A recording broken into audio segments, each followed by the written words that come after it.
Hey, what's going on, my fellow idiots? Welcome back for another episode of Idiot Proof Cooking.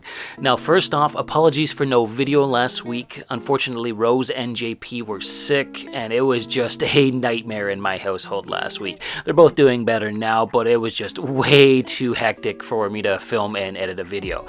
But I'm back at it today, and I'm going to show you how to make an awesome chocolate cake. Now, it was around the 1930s that the first cake mix was available for idiots like you and me to buy, and they really made making a cake idiot proof. You just use everything in the cake mix and you throw in a couple of additional ingredients and you bake it like that.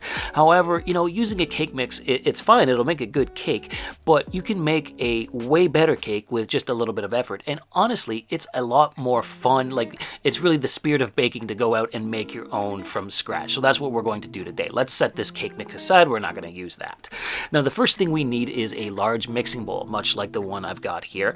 And then I'm going to get out a sifter and put it on top of the bowl. We're first going to add in 2 cups of all-purpose flour. There we go. And then we're going to add in 3/4 cup of cocoa powder. Now, the reason why we're sifting this is because cocoa powder tends to clump up. Like, you'll see little balls of cocoa powder when you pour it out. So just by sifting it with the flour, and you really want to run it through the sifter, like I'm using my whisk here to make sure that it all goes through, you're not going to have any clumpy cocoa powder. Next in is 2 teaspoons of baking powder and then 1.5 teaspoons of baking soda. I'm then going to add in a teaspoon of kosher salt, and I'm going to then just use my trusty old whisk to whisk all of the dry ingredients together. Set that bowl aside for a moment and get yourself out a measuring cup, because we're going to pour in 1 tablespoon of instant espresso powder.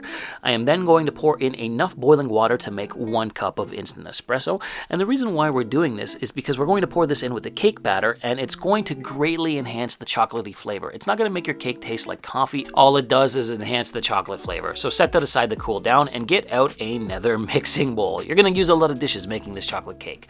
Now, what we're going to do is pour in 2 cups of white granulated sugar, and then we're going to crack in 2 large eggs. So crack both of those in, make sure you don't get any shells in them, and then we're going to use a teaspoon of vanilla paste or vanilla extract, and then all we're going to do is whisk the eggs and the sugar and the vanilla extract all together until it forms a paste much like that. Make sure it's really good and mixed together.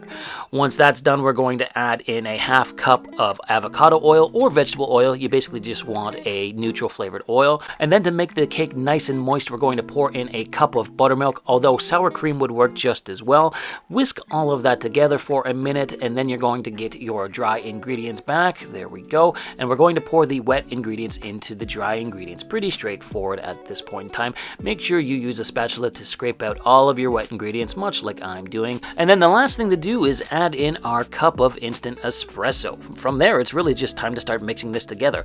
Now, I would recommend using a whisk or a wooden spoon. I used my rubber spatula here, and as you can see, it was kind of a pain to mix. It took a lot longer. It didn't really want to mix properly, so I ended up just scraping the spatula off here. I didn't want to leave any of the batter on the spatula, obviously, and then I got out my whisk to really give this a good mixing together. You want to make sure that everything is thoroughly incorporated. You don't want any dry stuff left in. You don't want like a lumpy cake, obviously. Once that's all mixed, get out 2 9-inch cake pans, much like the new ones I have here, and we're going to line the bottoms with some parchment paper. Now, I cut circles out of parchment paper, and we're just going to spray the bottoms of the cake pans with some cooking spray here so that the parchment paper sticks to the bottom of it. Look at that. Perfect, perfect.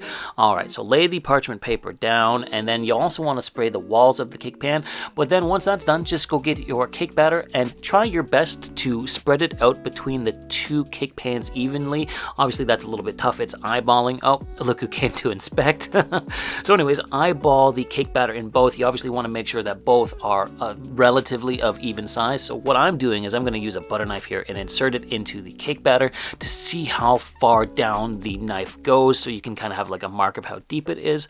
So we got that there. Okay, perfect. So then let's stick it into the other cake pan, and look at that. It's pretty much the exact depth. I eyeballed that. That turned out perfectly. But that's a good way to kind of measure it, to measure the depth of your cake batter. Now, what you want to do is preheat your oven to 350 degrees Fahrenheit and bake the cakes for the next 35 to 40 minutes until they come out nice and puffy and risen, looking much like this. There's the first one. Give me a second. Let me go get the second one. There we go. Now, to test to make sure they're baked all the way through, much like a lot of things we bake on the channel, insert a wooden skewer into the center, and if it comes out clean like the first one and the second one there, that means they're baked all the way through. Now, I'm going to remove the cakes from the pans pans before they cool down, and I'm going to let them cool down on a wire rack. So I'm just using my butter knife here to run along the edges of the cake to make sure that it didn't stick to the walls of the pan anywhere. I've just tilted it upside down on top of my wire rack and just carefully lifted the pan off, and then just repeat the process. I dropped the cake on the towel there. All you're going to do is lift the second pan off, and don't use your bare hands because the pan is still piping hot, but all we've got to do now is let the pieces of cake cool down on the wire rack for the next 2 to 3 hours. Look at them. They look great. So yeah, anyways, cool down for the next 2 to 3 hours, and then we're going to decorate these with some buttercream frosting. There we go. Look at these. JP has come to inspect. He's gotten much taller so he can look over the table now. But anyways, buttercream frosting. Get out a large mixing bowl and start off by adding in 1.5 cups of unsalted butter that you've let soften at room temperature for like an hour. From there, we're going to add in 5 cups of powdered sugar, which sounds like a lot of sugar, but we need to make a lot of buttercream frosting, and then 1 cup of cocoa powder. Next in is a 1/2 cup of whole milk. Pour that in, and then I'm going to add in a tablespoon of vanilla paste. From there, I'm just going to use my electric mixer, and we're going to mix this all together for the next 4 to 5 minutes until it all mixes together thoroughly and you get a nice silky smooth, creamy and rich buttercream frosting, and it's nice and chocolatey as well. So I'm just going to take the beaters off of my electric mixer and give one to JP because he has been screaming for one. There we go, little man. And I'm going to eat the other one. I'm going to lick the other one off. But there you go. There's some chocolate buttercream frosting. So let's decorate the cake. Now, I've got one of these cake decorating spinny things here. I don't know the actual name for it, but I'm first going to lay down just a little dollop of the buttercream frosting so that we can place the first piece of cake down and it'll help hold it in place.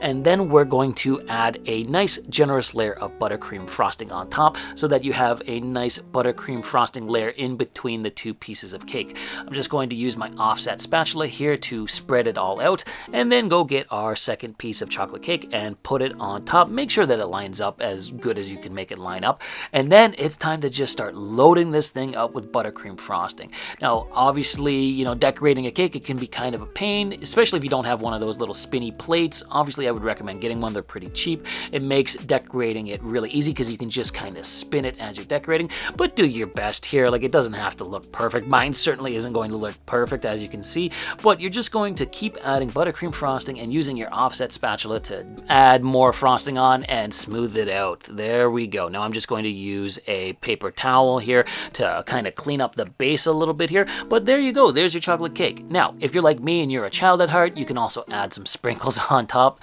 That's what I'm obviously doing. It just makes it look a little bit nicer. I like the look of some multicolored sprinkles, but that's it. That is a idiot-proof chocolate cake. Not as idiot-proof as a cake mix, but still idiot-proof and way more fun than just throwing everything in from a cake mix. Look at that. And this is going to taste way better than a cake mix too.